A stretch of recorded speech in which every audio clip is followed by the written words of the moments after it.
Erev Tov, Hanukkah Sameach. Today is the last day of Hanukkah, Zot Hanukkah, and we know that the last day is very important. We have an extra bumper Kriyat Torah tomorrow morning, different from the rest of Hanukkah. We see Chazal wants to show us the importance of the last day of Hanukkah. This is what we take away with us. All the ha'ara of all the 8 days of Hanukkah we take with us. What we're left with is Zot Hanukkah HaMizbeach. So, a few ideas on Hanukkah. What is the significance of this Yom Tov? People think that Hanukkah is about donuts, giving Demei Hanukkah to the children, playing with dreidels, making parties. However, the Shulchan Aruch, Ilchot Hanukkah says differently. Man says in Ilchot Hanukkah, Siman Tafresh Ein Seif Bet.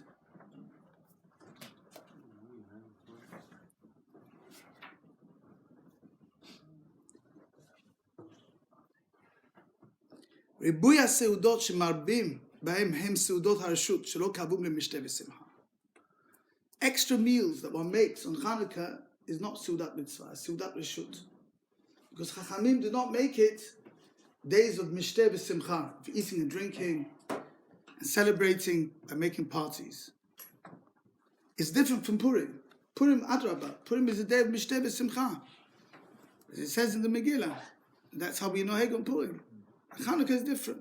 Hanukkah is Kav'um Leodot al-Halel, to praise and to say the Halel. Mishnah Berurah explains the difference between the two Yamim Tovim. The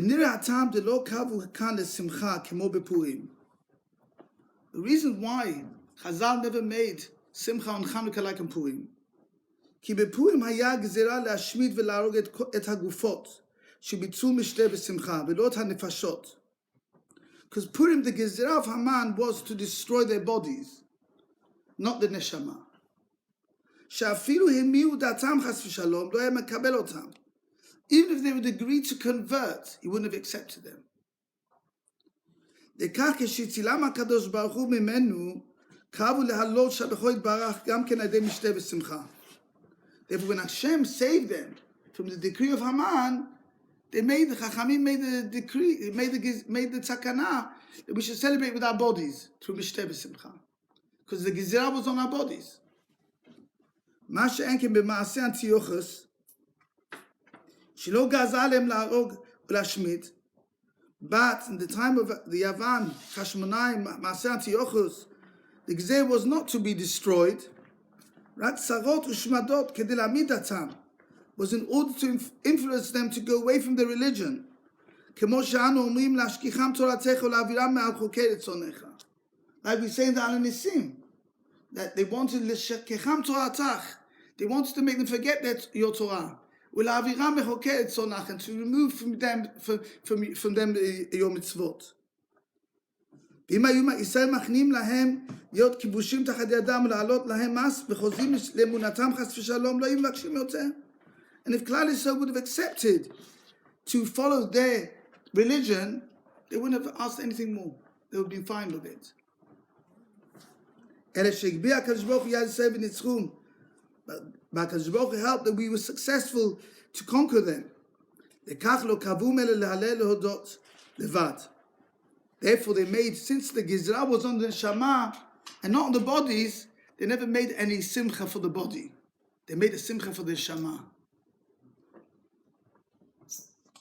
כלומר, כיוון שהם רצו למנוע אותם מזה, לכפור בדעתו חס ושלום. They wanted them to make them deny their religion, בעזרתו יתברך לא הפיקו את זממם, וגבה ידינו, לכן אנו מודים ומשבחים לו על שהיה לנו לאלוהים ולא עזבנו מעבודתו. A long Mishnah Berurah to explain the difference between Hanukkah and Purim, to understand what Hanukkah is all about. Hanukkah is a spiritual Yom Tov, because the Greeks, they wanted to destroy us spiritually. Purim is a physical Yom Tov because Haman wanted to destroy us physically. When we think about it, I always mention that always mention that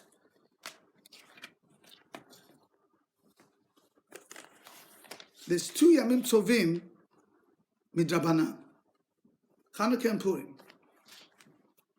And these Yamim Tovim are both in the winter. The Yamim Tovim which is the Oraita are in the summer. Yamim Tovim Drabanan are in the winter. Both Hanukkah is in the winter and Purim is also in the winter.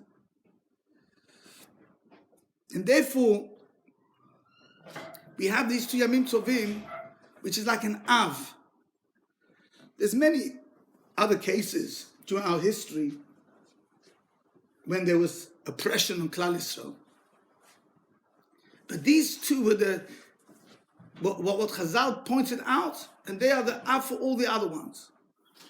There's two types of Gezera on Klal Yisrael throughout our Galut. The winter is like the time of darkness. It's a remez of the Galut. When the Jewish nation is in Galut, the Goyim, they want to destroy Klal Yisrael in two ways. One way is like Haman, which is physical. The other way is like Antiochus, which is spiritual. So we have these two Yamim Tovim to remind us. There's a remez in the Torah. The Torah says, Pasha Vayishlach v'yavik ish imo ad alot hashachar. There was a man who was fighting with Yaakov Avinu till the dawn came. The whole night he was fighting with him. V'yavik ish imo ad alot hashachar. Chazal say, who is this man? This was Saro Shel Esav. The prince, the leader, the Malach of Esav. He was struggling with Yaakov Avinu the whole night. Ad alot hashachar. It's a remez of the Galut. The nighttime is a remez of the Galut. There's this constant struggle with Esav. And it's brought down that this struggle with Esav, Yaakov Avinu was worried of two fronts. As the Forsook says, Vayira Yaakov me'od vayetzer lo. He was very frightened and he was very upset, very worried. And Chazal explained these 2 points. He was worried, on the one hand, Esav will come to kill him. He was worried physically, but he was also worried spiritually. Vayira Yaakov me'od vayetzer lo. The Beit HaLevi points out on the Pasuk, Atzileni na miyad achi miyad Esav. Yaakov Avinu prayed, save me Hashem. Save me from the hands of my brother, from the hands of Esav. Why did he repeat? Yaakov Avinu only had one brother. Halo ach echad liYaakov. He only had one brother. So why do you have to say Atzileni na miyad achi miyad Esav? So Beit HaLevi explains, because Yaakov Avinu prayed for these 2 points. He asked HaKadosh Baruch Hu to be safe from Esav from 2 fronts. Hatzileni na miyad achi. Save me from Esav when he acts as my brother, when he befriends me, when he tempts me to join him, to follow him, to copy his way of life. Hatzileni na miyad achi. Umiyad Esav, and save me also from Esav when he acts to me as a Rasha, when he comes to kill me physically. So these are the 2 points which Yaakov Avinu prayed for. And the first one he prayed for was Hatzileni na miyad achi, the spiritual salvation. Because which one is worse? Which is worse? When Esav comes to us as Esav, as Haman, to kill us physically, to destroy us physically, or to destroy us spiritually? Which one is worse? Which Yom Tov is a greater Yom Tov? The Yom Tov of Purim or the Yom Tov of Hanukkah? The Yom Tov which we're celebrating our spiritual freedom or our physical freedom? And Rashi tells us that Hanukkah is greater than Purim. It's worse, the spiritual destruction, than the physical destruction. Where's this Rashi? It's a Rashi in Chumash, in Parsha Ki Tetzeh. There the Pasuk says, Lo teta'ev adomi ki achicha hu. Lo teta'ev mitzri ki ger hayita be'atzo. Don't despise Edom because they're your brother. Don't despise Mitzrayim because you were a stranger in his land.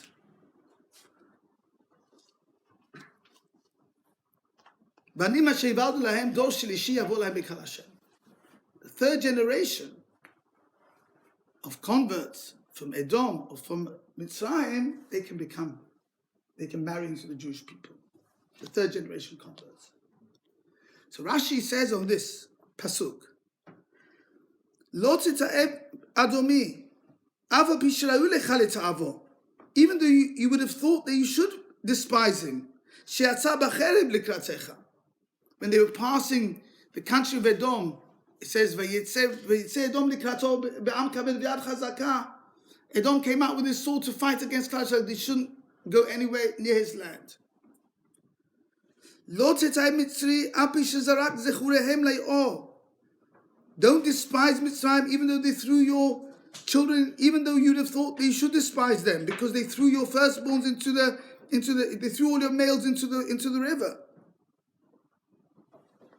Don't despise them. Aval, who do you have to despise? Who does the Torah say? Which nation does the Torah say that even who does the Torah speak about? Ammon and Moab. Why? Says Rashi, Halamadita, it's long Rashi over there. Halamadita shamachti le'adam kashelo min ha'ogo. A person who makes someone sin is worse than the person killing him. Because the person who kills him only kills him in this world. The person makes him sin in this world and the next world. Lefichach, says Rashi, all Lashon Rashi. Edom שיצא בחרב לא נתעב. מצרים שטבעום לא נתעב. ואלו עמון ומואב שהחטיאם נתעבו. Rashi says, we see from here, from Pasuk in the Torah, Rashi makes a whole limud. Rashi normally is very bekitzer. Here Rashi is ma'arich, to teach us this principle. Gadol ha'machzi'o yotzer me'ahogo. The time when the nations come to make us sin is worse than when they come to kill us. The spiritual destruction is worse than the physical destruction. And therefore, we understand from this that Hanukkah is greater than Purim. Because Hanukkah was when the nations came to destroy us spiritually, and we were saved from this, so this is a greater celebration. We find, in fact, the Ben Ish Chai brings that we say whole Hallel on Hanukkah that we don't even say on Pesach. To a certain extent, it's greater than Pesach. They made the 8 days Yom Tov like it's like Sukkot, more than Pesach. Pesach 7 days. Here they made it 8 days celebration, reciting Hallel Gamur, the whole Hallel, to show us this point, this fact, the greatness of the spiritual salvation. So now let us see what brought on the Gezera of the Greeks. Was it just a Meshigas? The Greek came one day, woke up one morning, the Antiochus woke up one morning and said, okay, I'm going to stop the Jews from keeping the mitzvot. What happened? What was the cause? What was the Siba which caused these Gezerot?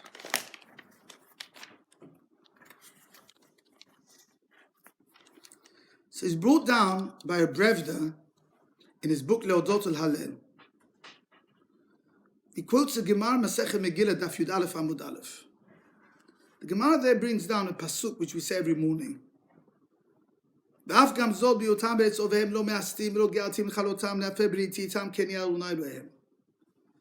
says in the Torah, it says in Pashat the Tochecha, Pashat Bechokotai. Even though when they're in the lands of their enemies, lo me'astim, I haven't despised them. Lo ge'altim, I won't reject them. Lechalotam, to destroy them. Le'afer b'ri'titam, to break my covenant with them. Ki ani Hashem Elohim, I'm Hashem their God. The Gemara Masechet Megillah Daf Yud Aleph explains this pasuk as follows. There are 4 times when the Bnei Yisrael were nearly rejected, were nearly completely destroyed. What was the 4 times? Lo me'astim b'mei kasdim, the time of the Bavlim, they went into Galut Bavel. Shemadeti lahem Daniel, Hanan, Mishael, Azariah. I made someone to save them. Daniel, Hanan, Mishael, Azariah. They looked after them in that galut. ולא גאלתים בימי יוונים, and not reject them in the time of the Greeks. שהעמדתי להם שמעון הצדיק וחשמונאי בניו ומתתיהו כהן גדול. I appointed them leaders, Shimon HaTzadik, Matityahu, Hashmonai, Kohen Gadol. Lechalotam, to destroy them, בימי המן, שהעמדתי להם מרדכי ואסתר. הפר בריתי איתם בימי אדום, שהעמדתי להם רבי וחכמי הדורות. These are the 4 times where the Gemara says this. We came very near to destruction. Bavlim, Yevanim, Haman, and Edom. But let us see who were the ones who saved us. All the ones which I mentioned, we understand them. They're very clear. But there's one problem. In the time of Yevanim, the Gemara says, who saved us? Matityahu, Hashmonai, and Shimon HaTzadik.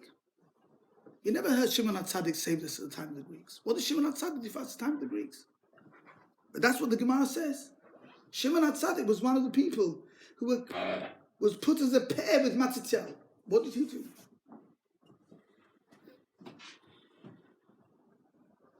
To understand this, we have to see what the Gemara writes about Shimon HaTzadik. It says in the Masechet Yoma Daf Samech Tet that the Kutim complained about Klal Yisrael, and they said that we're rebelling against Alexander. Alexander the Great that time was taking over the whole world.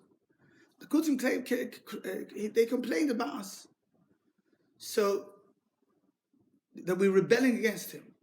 So he believed them, and he came with his army to destroy the Beit HaMikdash. It was the time of the beginning of the Beit HaMikdash. They told Shimon HaTzadik, he was then the Kohen Gadol. So Shimon HaTzadik, he wore, says the Gemara, he wore his begadim, Kehuna Gedolah. He wore the clothes of the Kehuna Gedolah, and he went out with the Yakir Yerushalayim. And they walked the whole night with Avukot Shebeyadam. They walked in torches, and the walking in the night, they walked. And from this side was coming the army of Alexander, and from that side was coming Shimon HaTzadik from Yerushalayim. And they met in the morning, as the day broke, they met. Alexander saw Shimon HaTzadik, he got off from his horse, and he bowed down in front of him. So the Kutim said to Alexander, you, such a great king, you bow down to this Jew? He said, yes, because I see his face, whenever I go to fight, I see his face. Before I fight, and I'm tzliach, and I fight, and I win the fight. So he told Shimon HaTzadik, what's going on? What have you come for? He said, the goyim, they have told you that in the house that we pray for you, we pray for your success, and they want to destroy our house. So he said, who are these goyim? Who are these people? He said, these kutim were in front of you. He said, do with them whatever you want. And they killed all the kutim, and they made their place of worship, which was Har Gerizim, they plowed it over, like they wanted to do the Beit HaMikdash. A tremendous miracle, miraculous salvation. That's what Shimon HaTzadik was zoicher to. Matityahu had to fight. Shimon HaTzadik was able to save the Klal Yisrael at the time of Alexander the Great, which was the beginning of the Greek Empire, miraculously, without lifting up a finger. How was he zoicher to this? To understand this, you have to see what the Gemara says also, Masechet Yoma Daf Lamed Tet Amud Aleph. The Gemara says Shimon HaTzadik was Kohen Gadol for 40 years. All the years that he was Kohen Gadol, there was 5 miracles in the Beit HaMikdash. What was the 5 miracles?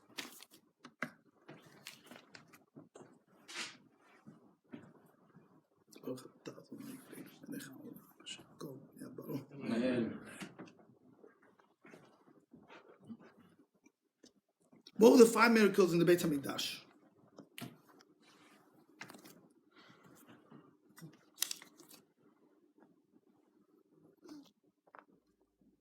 The first one was that the when they did the lots on Yom Kippur, the Sil Hashem, Sil Azazel, always came out the Sil Hashem in his right hand. Second one, Ner Ma'aravi Dolek, the western light, it burnt the whole night till the next, and the whole day till it came to light the next day. The third one, there was always a bracha in the Omer, Shtei Alechem. The Kohen, even though they ate only a small amount, only ate a kazait, there was enough to satisfy them. The Ner Ma'aracha, they never needed to add more wood. There was always plenty. The fuels of the fire which they burnt the whole day in the Beit HaMikdash was always sufficient. What they put on in the morning, they never had to add more wood.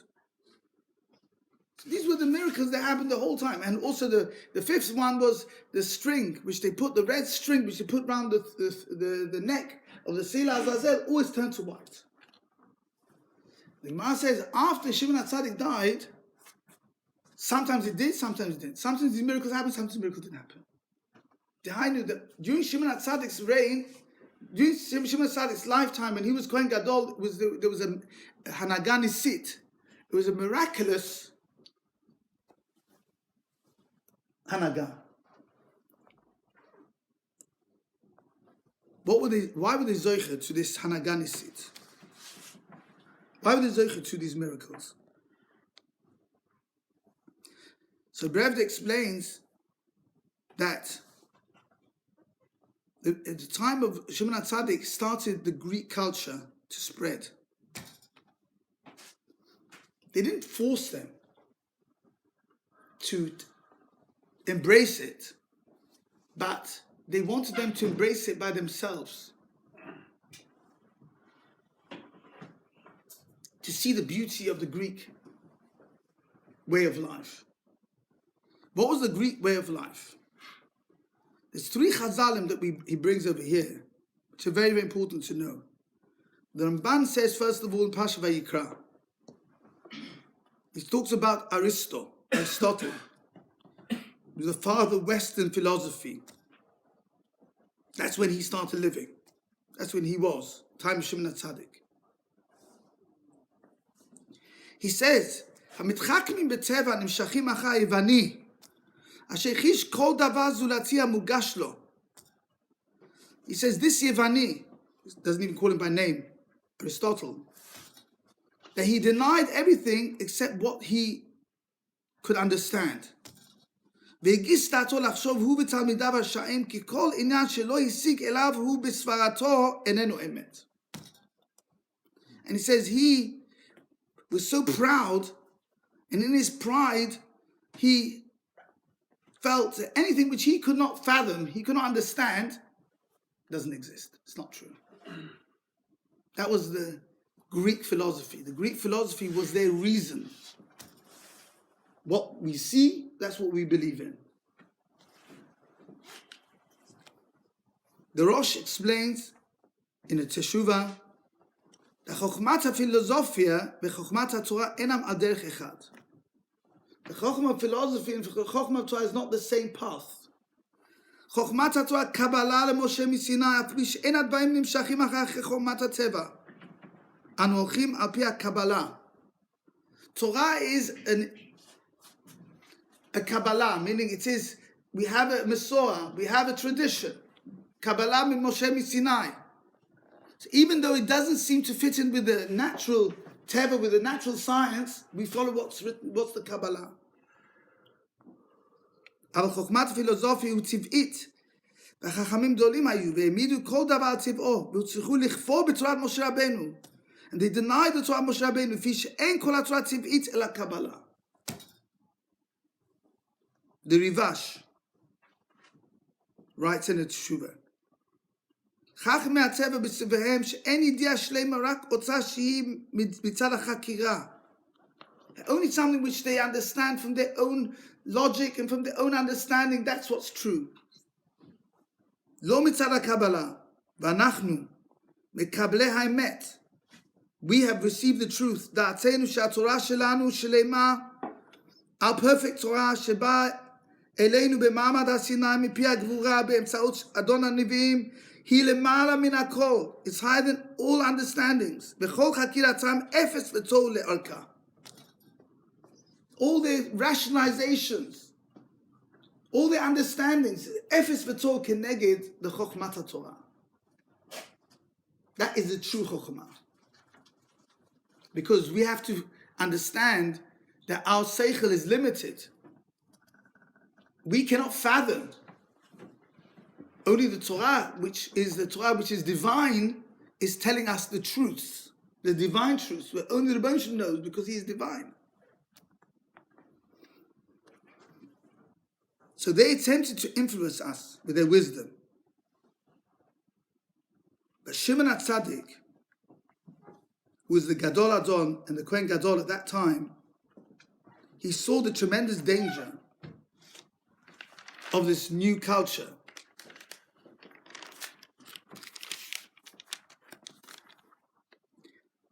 And he saw in the welcoming embrace of the Greek Empire a culture that would give a spiritual kiss of death if we were to imbibe its wisdom. Then what did Shimon HaTzadik say in Pirkei Avot? The world is resting on three things, and three things only. Al Torah, Al Avodah, Al Gemilut Chasadim. On Torah, the study of the Torah, Al Avodah, Tefillah, Al Gemilut Chasadim, doing kindness, doing deeds of kindness. That's what the world is resting on. It's not resting on anything else. We have to put our strength into these aspects, into these facets. Not to pay attention to the Greek wisdom, only to pay attention to the Torah and the mitzvot. And because in his time he was successful in keeping Am Yisrael from their beliefs and observance, and he put them on the right path of observance of the Torah, in his generation they merited special siyata d'shmaya, and they saw miraculous events because of their closeness to Hashem. They saw the miracles daily in the Beit HaMikdash.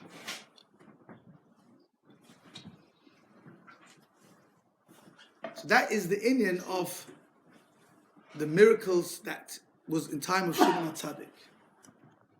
Why was he zocher to those miracles? Because he lifted up Klal Yisrael to live a spiritual life, a life which is not a pia teva. What the Greeks said, what we understand the person, he can only eat if he goes to work. He'll only get panos if he goes to work. What are you learning Torah for? You're wasting your time. But Shimon HaTzadik said, no. Study Torah, it doesn't make sense. It's Limal Ibn HaTeva. We have a Hanukkah Nisit. If we live the Hanukkah Nisit, so we'll be zocher to miracles. And that's what happened in his generation.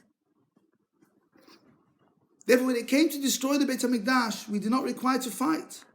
Just the appearance of Shimon HaTzadik wearing the clothes of the Kohen Gadol was enough to cause Alexander the Great to prostrate himself before him.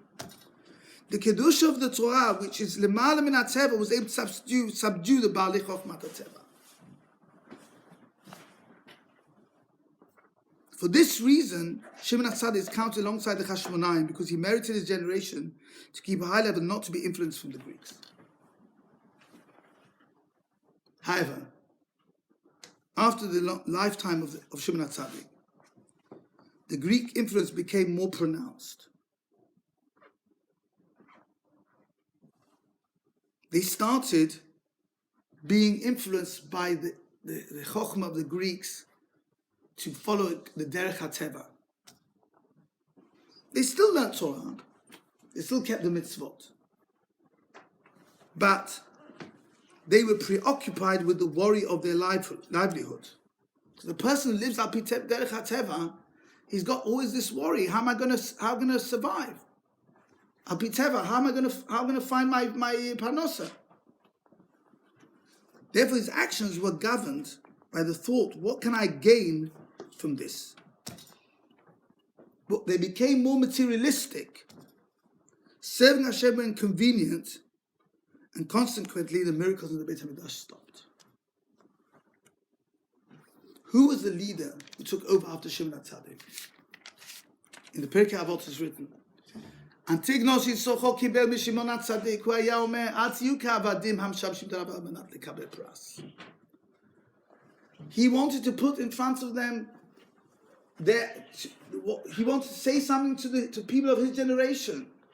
Don't be like servants who do it in order to get a pras. Torah is lemala min derech hateva. Don't only look for your gain. Don't only look to do it for your reward. Don't only be worried about how you're going to be mefanes yourself. If you learn Torah Lishma, you'll be zoiche to Hanukkah nisit.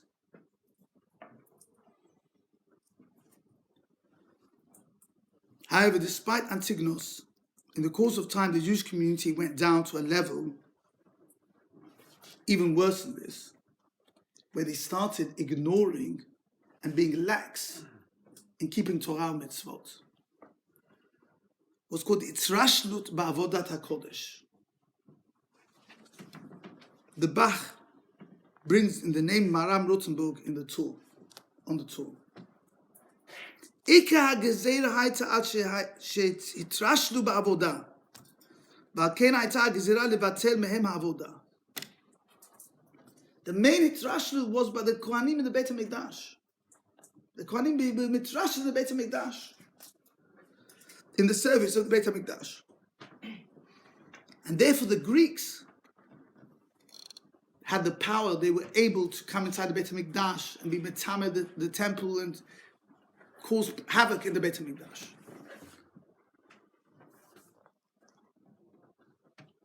The Gemara says in Sof Masechet Sukkah that Bilga, one of the 24 tribes of the Kohanim, they came late. Yeah?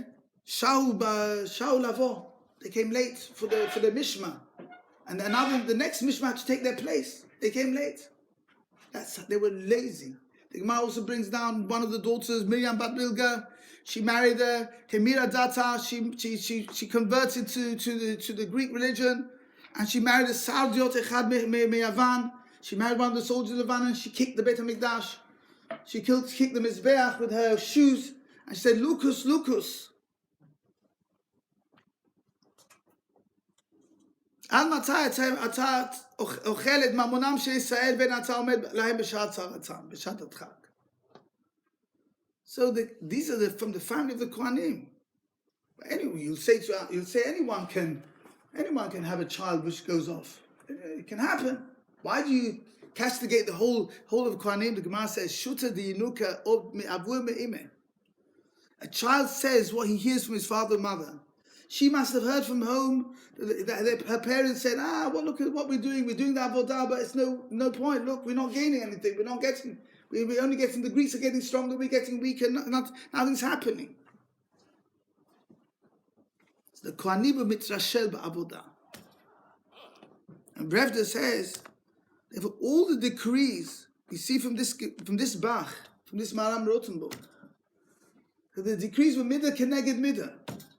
Because we were mitrashel, we became lax. So therefore the Greeks then had the opening to force us to go against the Torah. When we were lax in Shmirat Shabbat, so the Greeks said we mustn't keep Shabbat. We were lax in Brit Milah, so the Greeks said we mustn't do Brit Milah. We were lax in study of Torah, so they said we mustn't study Torah.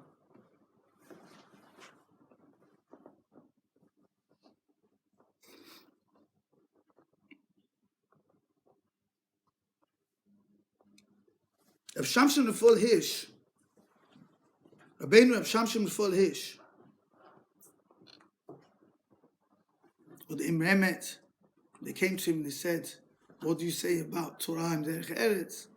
So he said, "Kol asher tomah alecha Sarah shema bekola." Sarah asher tevot Shamshon Rafal Hirsch. He is a tzaddik. Kol asher tomah alecha Sarah shema bekola.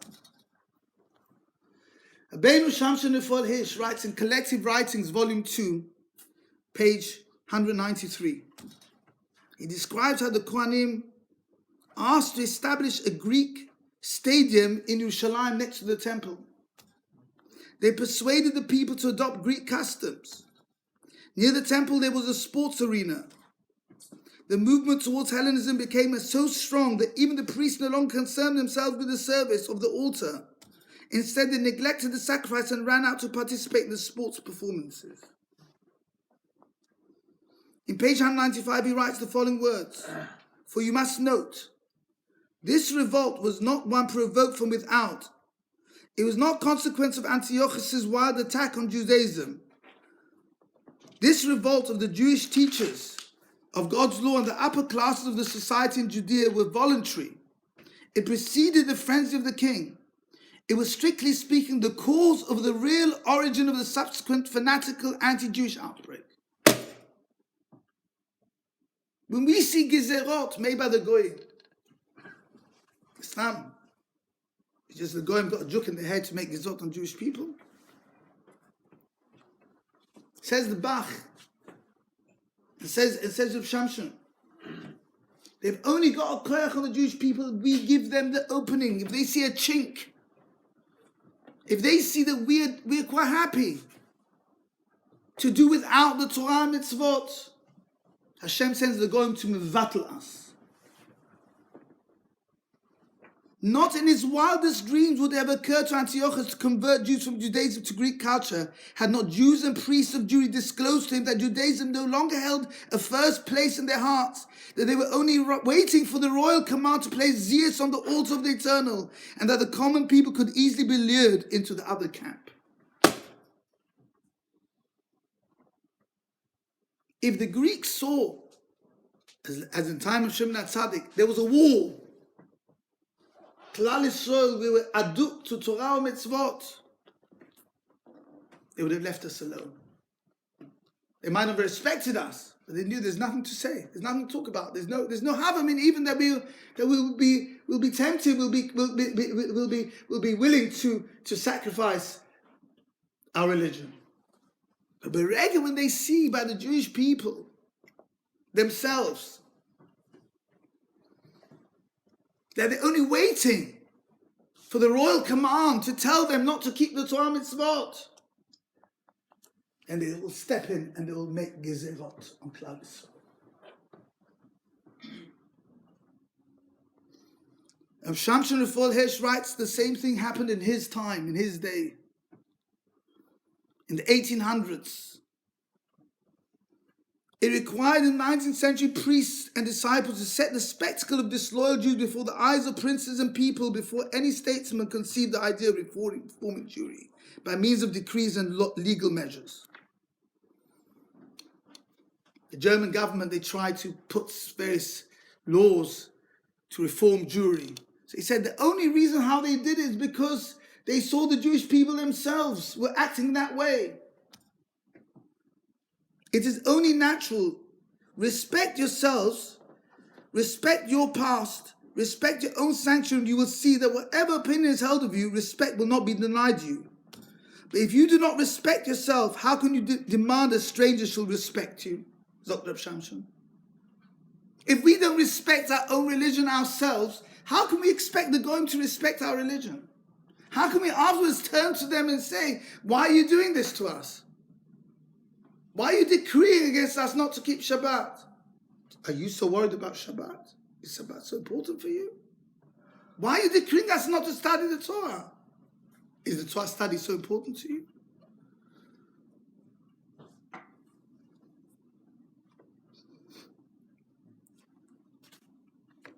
What turned the tide? What turned the tide?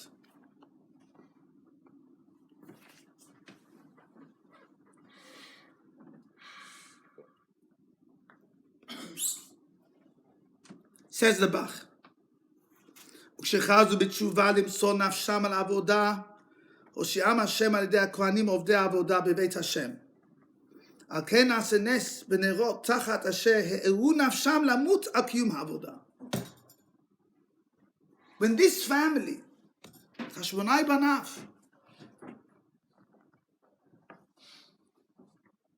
they were willing to sacrifice their lives for the mitzvot, for the temple service. Then HaKadosh Baruch Hu made a miracle, and he gave them memshala over the Greeks.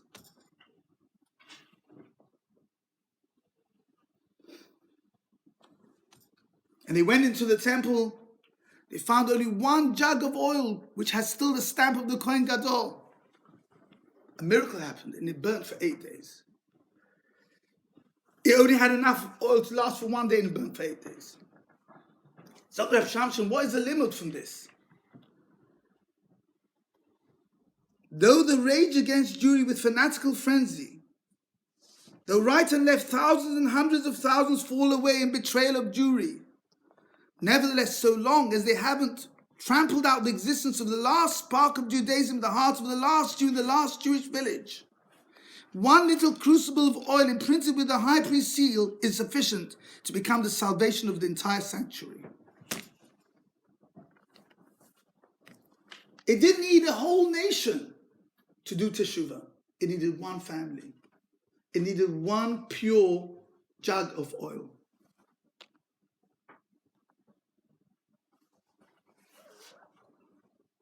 Matityahu said, even though all the countries will bow down in obedience to Antiochus,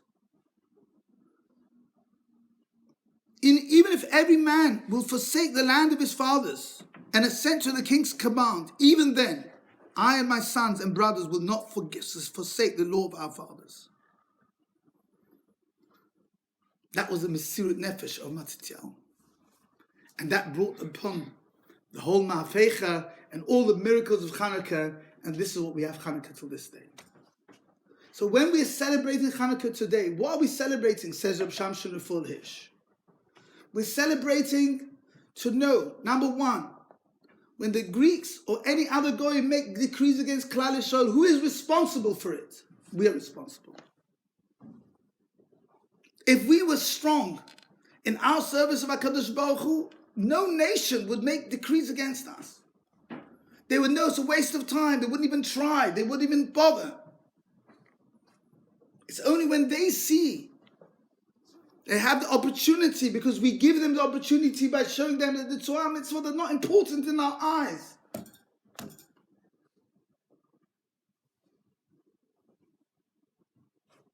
That's number one. And number two, what is the secret of the salvation? Mesirut Nefesh in the face of these decrees.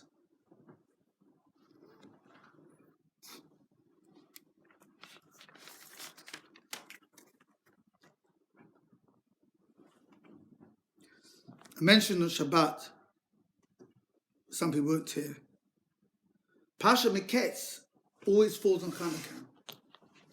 There's a very big comparison between the story of Pasha Miketz and Hanukkah. That's why it always falls on Hanukkah. Always bring down, there's only two Pasha in the whole Sefer Torah, which the whole Pasha has got no hefsek in between. There's no samacha, there's no pei. There's stuma, no petucha, no paragraphs. It reads all the way through. Pasha Vayetze and Pasha Miketz.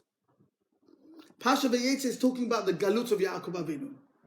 He left Eretz Yisrael at the beginning of the Pasha and he came back from Eretz Yisrael at the end of the Pasha. It's one subject, the galut of Yaakov Avinu. Pasha Miketz is also one subject. Pasha Miketz is talking about Yosef HaTzadik being taken from the lowest level after 12 years in prison and being raised up to the highest level, become the viceroy of Egypt, and all his brothers, his 11 brothers, all prostrating themselves to their faces on the ground in front of him. The Pasuk calls Yosef, Hu Shalit ala Haaretz. He was the ruler of the land. Hu HaMashbir lechol am haaretz. And that is the same story of Hanukkah. Hanukkah is talking about when Klal Yisrael came from the lowest level. You see the words of the Rambam, but the Rambam says, V'tzar lahem leYisrael me'od mipnei v'lachasum lachatz gadol. Klal Yisrael, they were in great pain. They were under great pressure. But eventually they came up to the highest level. V'gavu b'nei Hashmonai kohanim agdolim v'hagum v'hoshiu Yisrael mi'adam hemidu melech min hakohanim v'chazer malchut Yisrael yotzer ala 200 shana. In the same way as Yosef HaTzadik, he came out from prison, he became a viceroy, became second to the king. So also the Malchut Beit Hashmonai, they rose from nothing, from dust they came from nothing, and they rose up to become kings for 200 years plus.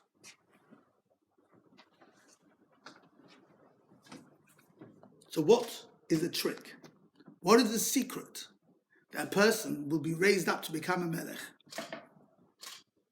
The common denominator is when a person is all alone, can withstand all pressure to remain firm in his faith and belief in Hashem, cannot be moved, then Hashem says he is fit to be a king because he will not be persuaded by the people, but rather he will lead the people.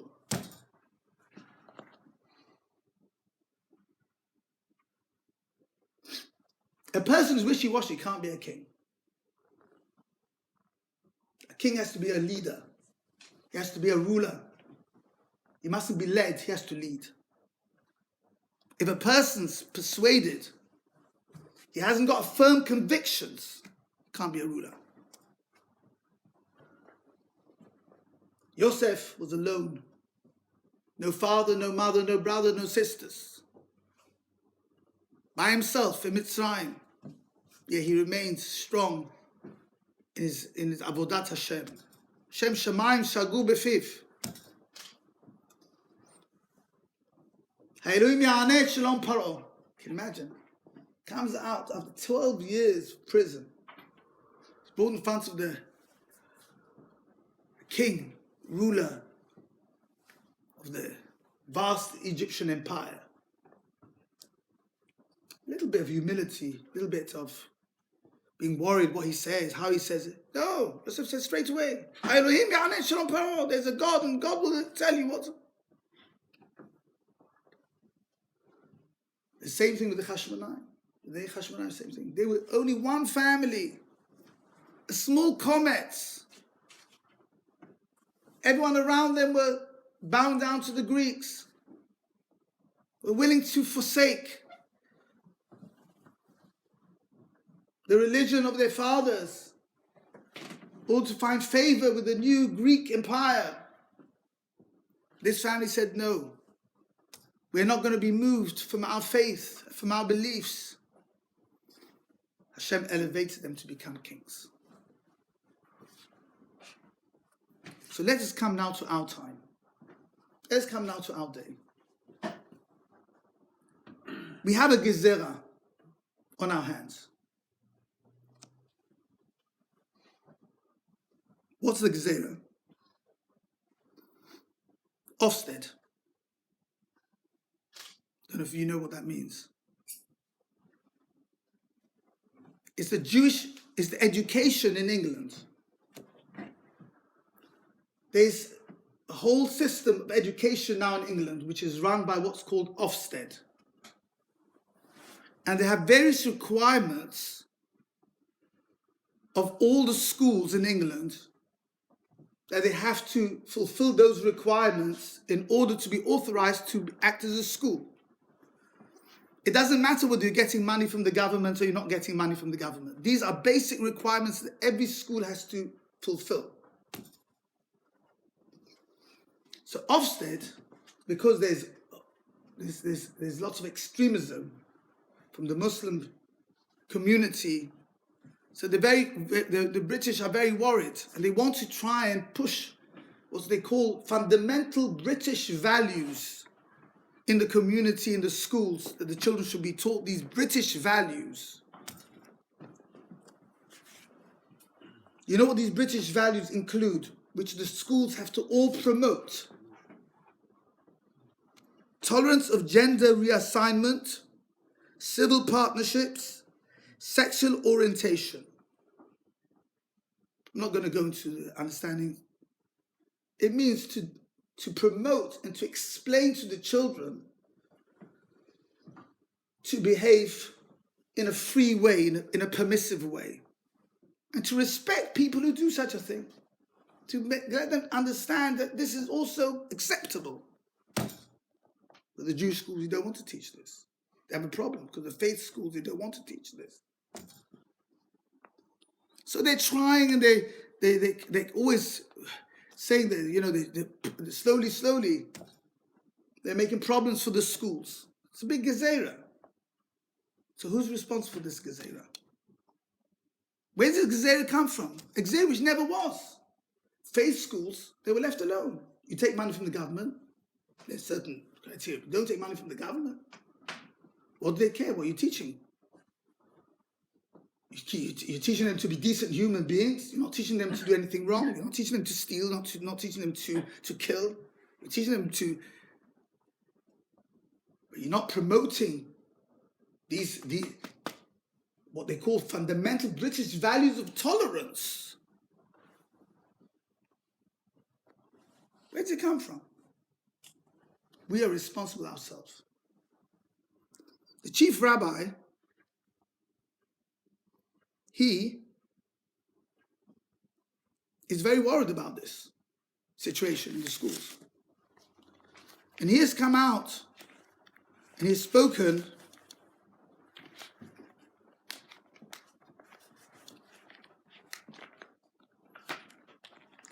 in the government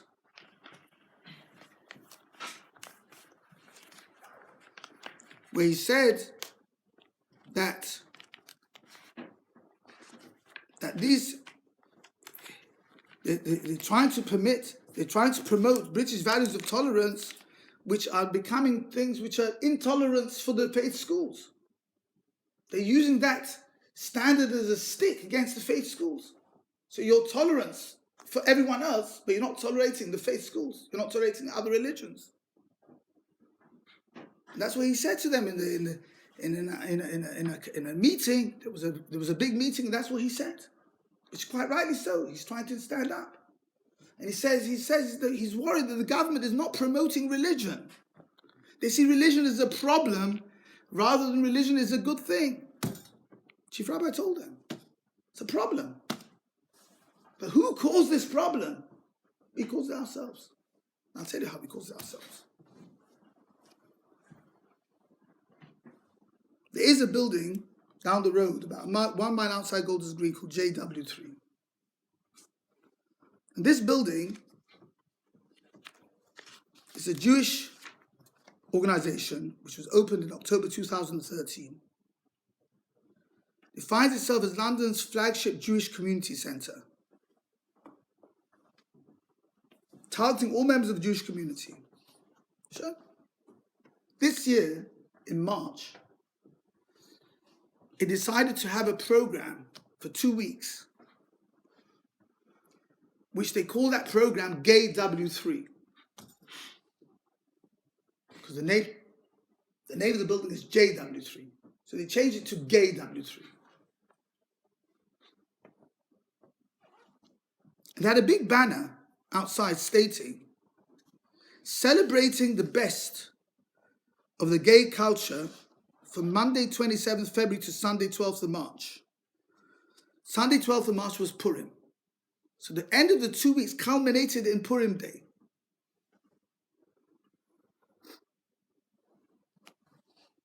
In their program, they wrote, it has been 15 years since the act decriminalized homosexuality and changed attitudes towards these identities in the UK and in the Jewish world. And it culminated in the Purim extravaganza, which they called it a cabaret. I don't want to speak about it. They called it the best Purim party in town, Lo Aleinu. That's what they called it. What would you expect to be the reaction of the Jewish community to such a thing? What would you expect the reaction? Would you expect some reaction? Would you expect someone to speak about it from the established Jewish community in England, in London? Silence. All the communal bodies, no one had anything to say about it. Absolute silence. Except for one individual. One individual spoke up. It was one person. In the middle of the night, he came and wrote on the banner, shame. No one knows who he is. He wrote shame.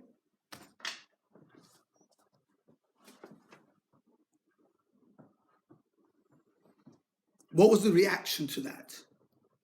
What would you expect the reaction to that? A bit of charota. To understand, the person is upset and feels it's a shame that a Jewish organization should flaunt Jewish religion in such a way. It's a shame. A person who's hurt, who feels the Ke'ev Hashem. No. You know what happened? The organizers, they wrote in the papers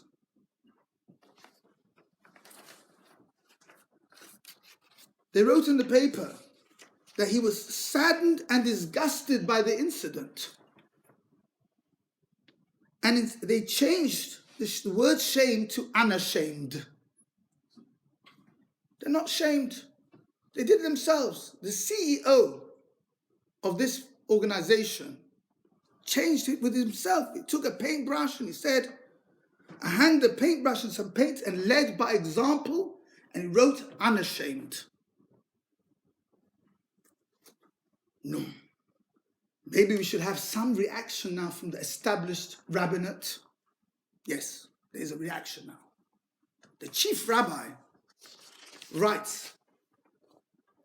You know what he writes?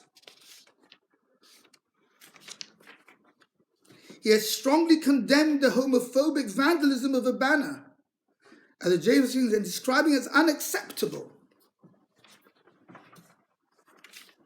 And I've made clear previously, homophobia is unacceptable. We must have zero tolerance. There's no excuse for vandalism. Seeking out conflict is divisive and destructive. Nothing positive can come out agitated for public protest or disharmony. He's worried about what? He's worried about vandalism. That's what he's worried about.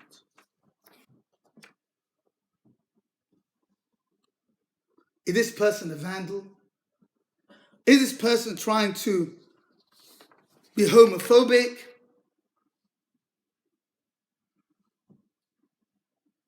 This person has just said one word. Busha. Busha.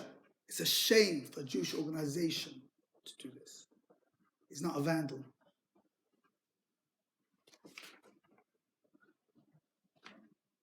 By keeping quiet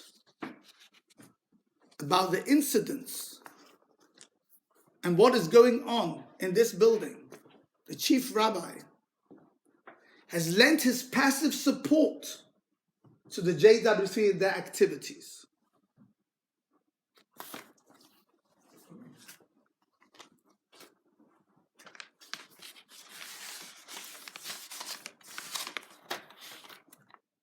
Let us read what's written about such a person and about this such a thing.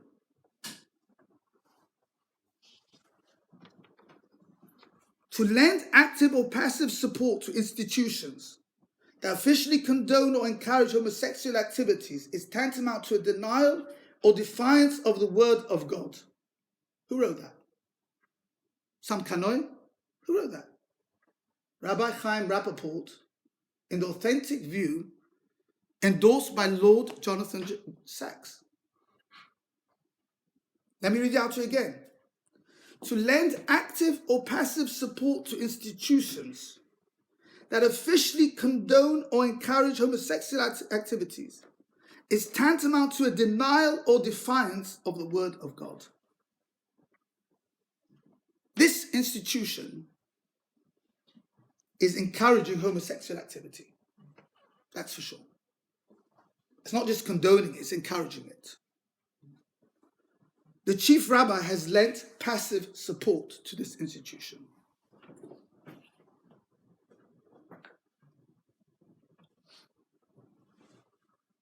Next, inside this building, there's a kosher restaurant called Zest, which has kashrut certificate from the SKA,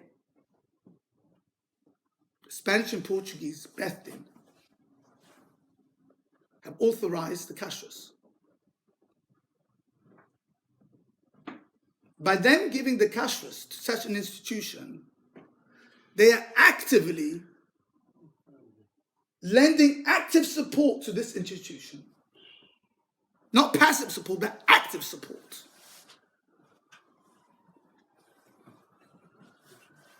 Because the money from this restaurant, the profits from this restaurant, goes to this institution, goes towards the activity of this institution. It's part and parcel of this institution.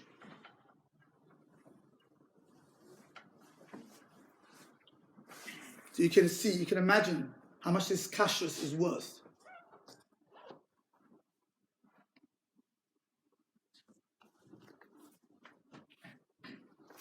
So, what happened next? What happened next? Local Rabbanim, when they saw they were let down by the official established rabbinate, they decided to come together and to write their own notice. 25 local Rabbanim in northwest London, Golders Green, Hendon and Edgware, signed a public notice stating they were certain that this building of JW3 has certain programs and activities which promote a way of life which is in total contradiction to Orthodox Judaism and Halakha, and accordingly members of our community should refrain from visiting the center even for recreational purposes. That notice was publicized in the press, the Orthodox press. It was sent to all the shuls and all the schools. There was a school, an Orthodox school locally, who had a plan, before this notice was sent out, to take their children to do ice skating in this building. But when the notice came out, they cancelled it. People are not aware. People are not aware what's going on. Okay. So what happens next? This CEO of the JW3 writes in the press, the rabbis who signed this notice represent just a very small specific bit of the Jewish community. And a woman who founded an organization called Imahot Ve'avot. What does that mean? Mothers and fathers. 2 mothers and 2 fathers. Imahot Ve'avot. That's the group. It's a support group which meets at the JW3. Approximately once a month they have activities. She said, it means a great deal that we meet in the heart of the Jewish community and that our activities are part of the programming of a mainstream Jewish organization. So now you understand, they are the mainstream Jewish organization and we are only a specific bit and a very small, negligible bit of Jewry. These 25 rabbis. They are the mainstream Jewish organization. So I want to put on record, this organization, this building JW3 is not mainstream, it's reform. It's reform. And we are the mainstream Anglo Jewry. We 25 rabbis, which behind us is several thousand households.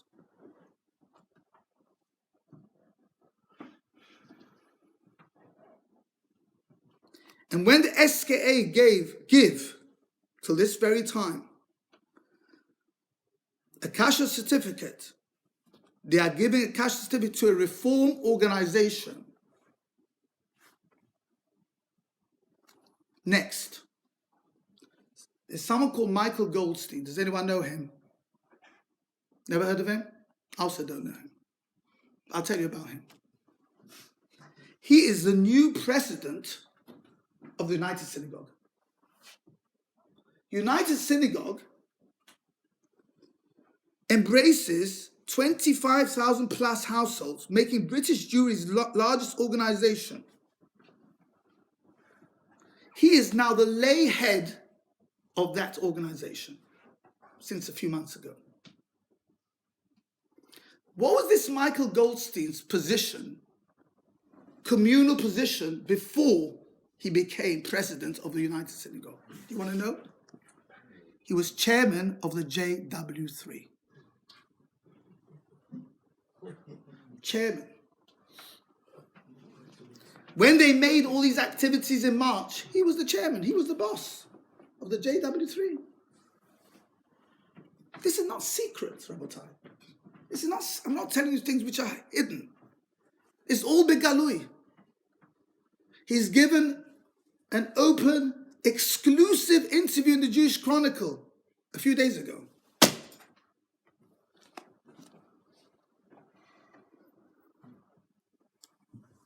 I know he stepped down from the position of chairman, but he's still, out of his love for the JW3, he still retained his position as vice chairman.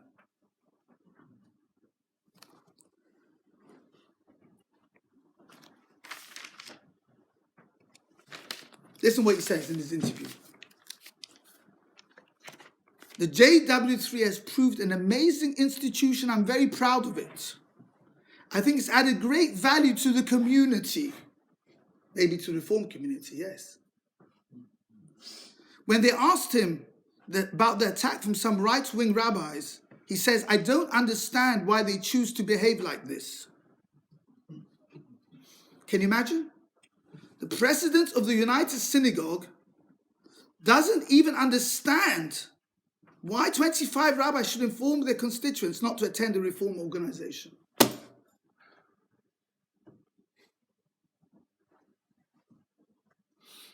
So there we have it. The president of the United Synagogue is a reformer. Not only is he a reform, he's a chotel machati. He's a chief of the reform. He's the president of the reform. He's the chairman of the reform.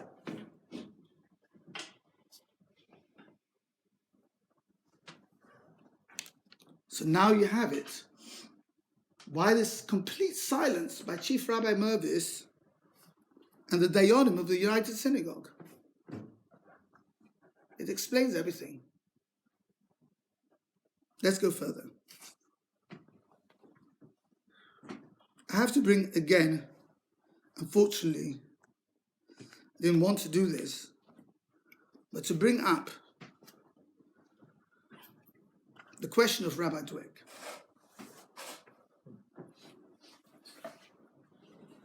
A decision was passed by the Chief Rabbi Mervis and his panel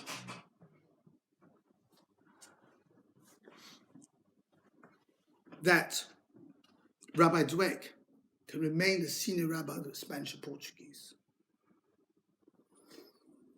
I mean, he sold the United Synagogue to the Reform. He's selling now the Spanish and Portuguese to the Reform. But I tell you what, I feel more compassion on this point for him. Because, I'll tell you why.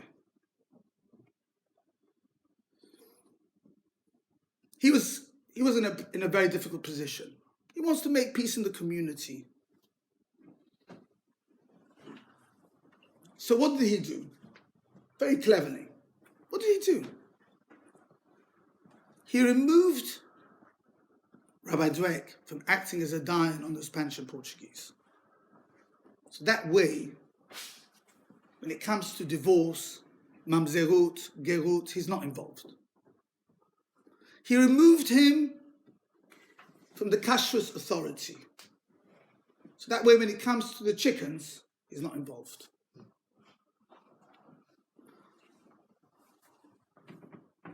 He removed him from speaking in America because the American rabbis were vociferously against Rabbi Dweck. So he solved that problem. But he retained him to be senior rabbi of the Spanish and Portuguese because that's what their community wants. When he was retained, they made a standing ovation for him because that's what they want. They want reform. So the chief rabbi said, let them have reform. I'll give you reform. That's what you want. The Spanish and Portuguese have always been partners with the Reform. It's not a new thing. Till today, the cemeteries are jointly owned with the Reform. Hoop Lane Cemetery, one side Sephardi, one side Reform. Edgewareberry, one side Sephardi, one side Reform. Even going closer with the Reform. Because in Hoop Lane, there's two Beit HaTahara. There's two ulamot, there's two halls. There's one for the Sephardim and one for the Reform. Edgewareberry, we share the same hall. One day is a Reform burial in the same hall. The next day is a Sephardi burial in the same hall. No problem. The Spanish and Portuguese have always been together with the Reform. They don't see any problem with it, basically.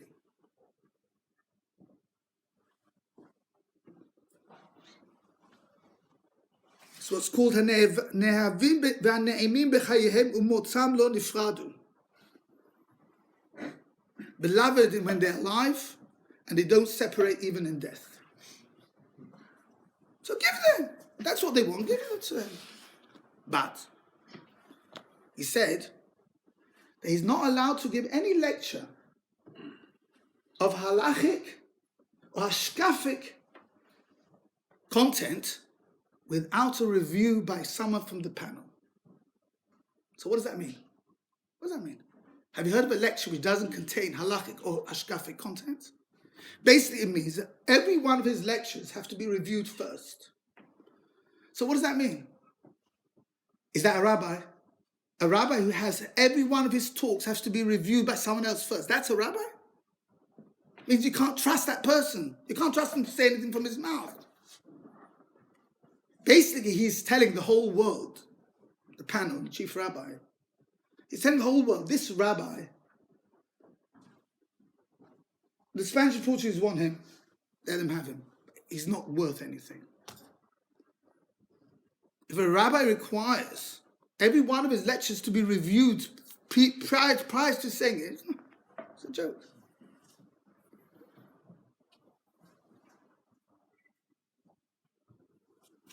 So that was his way of telling the community that no shul which feels any type of connection with Yiddishkeit should ask this rabbi to speak in their shul.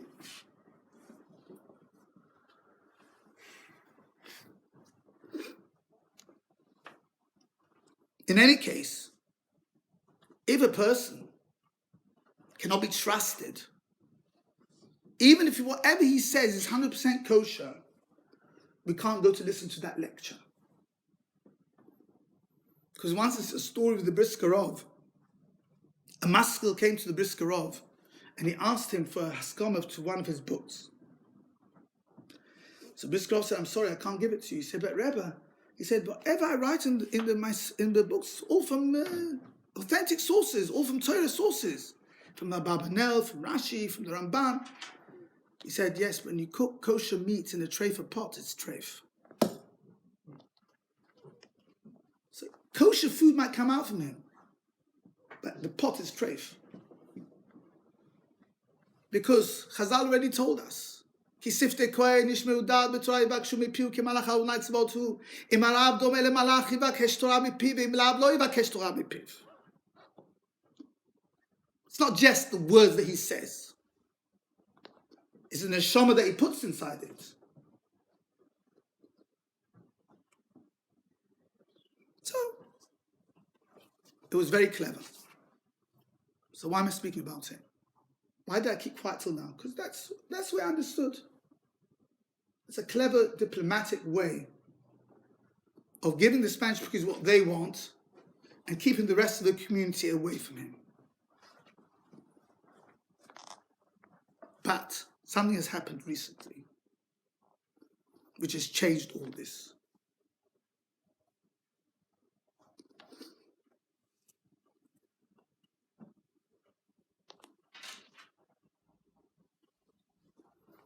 It has been publicized that the S&P, in partnership with the LSJS, which is London School of Jewish Studies in Albert Road, presents a new series of lectures in Hendon given by Rabbi Dweck on the Rambam starting in January.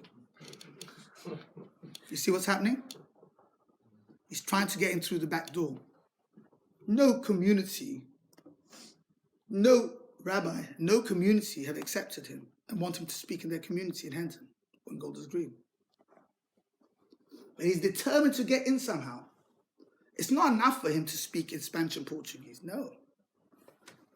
He wants to make his views known over here. He has to find some entrance. It's a tippish. You can't see what's going on, no one wants you. Why are you forcing your way in? No, he has to. He has to show. So he goes, he's making now a series in LSJS, where the president is the chief rabbi, he's the vice president. So you can't tell him what to do, it's his place. He's the vice president. So I say this to the chief rabbi. You have sold the United Synagogue to the Reform. You have sold the Spanish and Portuguese to the Reform. But you can't sell Northwest London Jewry to the Reform. Because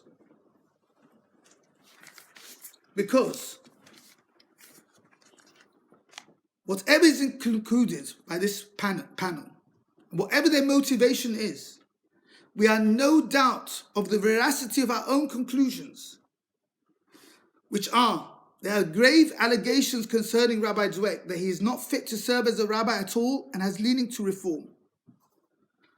It has been signed by 5 leading American Sephardi rabbis from New York that they don't want him back in America. It's been signed by the chief rabbi of Israel, Rabbi David Yosef, his uncles. It's been signed by Absalom Cohen, the Rosh Shiva Parat Yosef, by Rabbi Shimon Badani, by the Bet Din of Ramness Karelitz of Banabarak, and not least by the Gateshead Rav.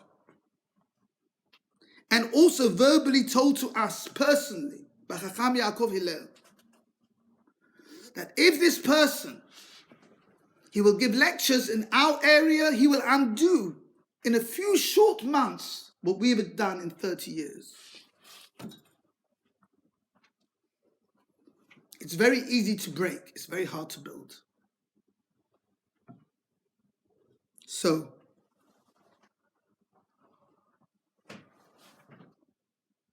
we have set up an organization called Hashmonaim, which has been formed by some of the leading Rabbanim and Balabatim of this area to keep our fingers on the pulse and not to allow the Northwest London Orthodox community to be fooled. We're not going to just allow, there will be protests. There will be pamphlets distributed. We're not going to just sit down and allow the chief rabbi to bring in whoever he wants to speak in our area, in our Kehila Kadosha.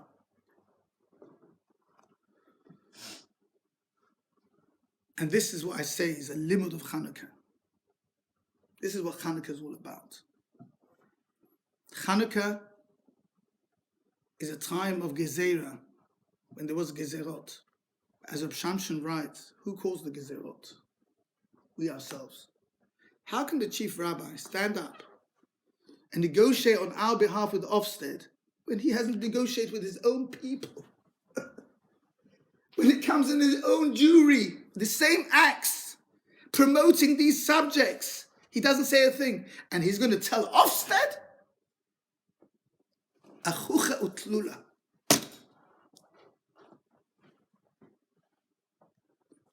We have caused our own problems. And the only tikkun is teshuvah, Mesirat Nefesh, to stand up. As Reb Shamshon writes, it's not up to the leaders, because the leaders let us down at the time of Hashmonaim. It's up to every single Jew. Even if there's one Jew where the flame of the Torah is still burning in his heart, where he's still a jug of oil with the stamp of the Kohen Gadol, he's able to do something to revive the whole thing. And I say these words of Matityahu, and this I will end. Even though all the countries were bowed in obedience to Antiochus, if every man forsook the land of his fathers and assented to the king's command, even then I and my sons and brothers will not forsake the law of our fathers. Yiratzon be'ez Hashem. Kadosh Baruch should help the community. We have to stand and make sure we do not allow, not to be fooled, and not to allow things to happen. We have the control of what's happening in our communities. And we have to stand up and we have to make sure that is not to be naive and to be fooled. To follow the Torah of the great Rabbanim who have told us and warned us. Yason and Gezera, Kadosh Baruch Hu should remove all Gezerot from Klal Yisrael, Yisrut Zeh, should all be Zocher Be'ez Hashem, to be able to keep the Torah mitzvot bechol halev, bechol hanefesh, should all be Zocher to banim bnei banim tamdei chachamim yirei shamayim v'chein yiratzon v'nomar amen.